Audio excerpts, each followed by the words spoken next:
ஸ்ரீ மகா கணபதே நமக. ஓம் ஸ்ரீ சரவண பவனே நமக. வாழ்க வையகம், வாழ்க வையகம், வாழ்க வளமுடன். குரு வாழ்க, குருவே துணை. அறிவில் சிறந்த சான்றோர் பெருமக்களே, என்றும் ஆனந்தம் ஆரூர் கலாவின் ஷேடோஸ் இணையத்தின் மூலமாக உங்களுடன் இணைவோம் வாரம். இன்றைய சிந்தனையாக தொண்டாற்றி இன்பம் காண்போம் என்ற தலைப்பிலே நாம் சிந்திக்கின்றோம். உலகில் நாம் பிறந்து வந்தது என்பதே முதல் படி. மனிதனாக பிறந்து வந்தது என்பது முதல் படி. ஓரறிவு தாவரத்திலிருந்து 5 அறிவு விலங்கின பதிவிலிருந்தும் 6வது அறிவாக மனிதனாக வந்திருக்கின்றோம். இந்த விலங்கின பதிவுகளை நீக்கி வாழ முயற்சிப்பது என்பது 2வது. விலங்கின பதிவுகள் என்றால் நம் குணங்களிலே அதுவும் பதிவாகி இருக்கும், அதுவே கர்மயத்திலையும் பதிவாகி இருக்கும். அதை விலக்கி வாழக்கூடிய வழிமுறை அதுதான். அதை முயற்சிப்பது தான் 2வது படி. தவம், தற்சோதனை இவற்றின் மூலமாக நம் கருமையத்தை தூய்மை செய்து கொள்ள முற்படுவது 3வது படி. எந்த உயிருக்கும் துன்பம் செய்யாமலும் எவர் ஒருவர் துன்பப்பட்டாலும் அந்த துன்பத்தை போக்கும் அளவிற்கு நம் செயல்களை வகுத்து வாழக்கூடிய வழியே 4வது நிலை என்கின்றார், 4வது படி என்கின்றார். இந்த 4 நிலைகளிலும் நாம் உயர வேண்டும். ஆனால் முதலில் உடலை நலமாக வைத்துக் கொள்வதற்கு உடற்பயிற்சியும், மனதை நாம் திடமாகவும் ஆரோக்கியமாகவும் தூய்மையாகவும் வைத்துக் கொள்வதற்கு தவமும், தற்சோதனையின் மூலமாக நம் செயல்களை ஒழுங்குபடுத்தி கொள்ளவும், இதன் மூலமாக உயர்வு பெறலாம்.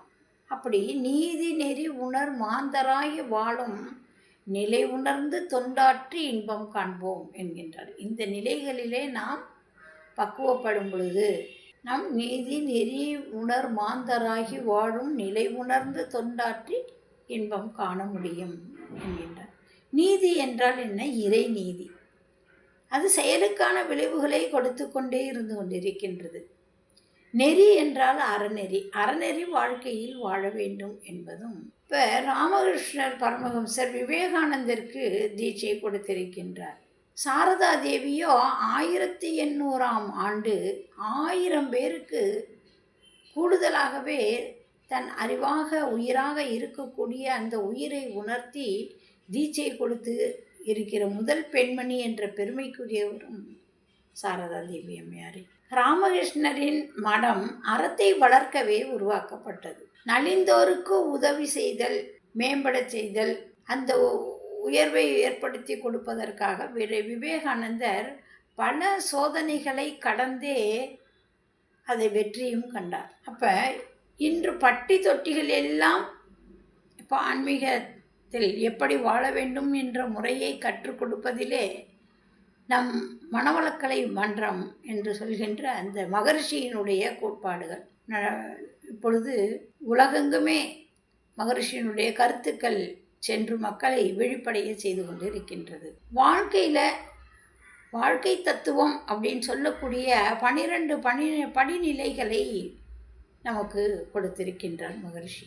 உடல், உயிர், மனம், அறிவு இவற்றுக்கு உடலுக்கு தேவை 3: பசி, தாகம், உடல் கழிவு, உந்துவேகம், வெப்பதற்ப சூழ்நிலைக்கு அதற்கு தேவையானதை நாம் செய்து கொள்வதும், காப்புகள், இந்த உயிருக்கு தேவையானது காப்புகள், வேற்றுயிர் பகைமையிலிருந்து காப்பு, இயற்கை சீற்றத்திலிருந்து காப்பு என்று சொல்லக்கூடிய மற்ற எல்லா உயிர்களுக்கும் பொதுவானதாகவும் உள்ளது காப்புகள் அப்படின்னு சொல்லும்போது, இயற்கை சீற்றம், தற்செயல் விபத்து, எல்லா உயிருக்கும் வேற்றுயிர் பகை, இவை எல்லாமே உயிருக்கான காப்பு. அடுத்தது தன்னை உணர்தலுக்கு அறநெறி 3.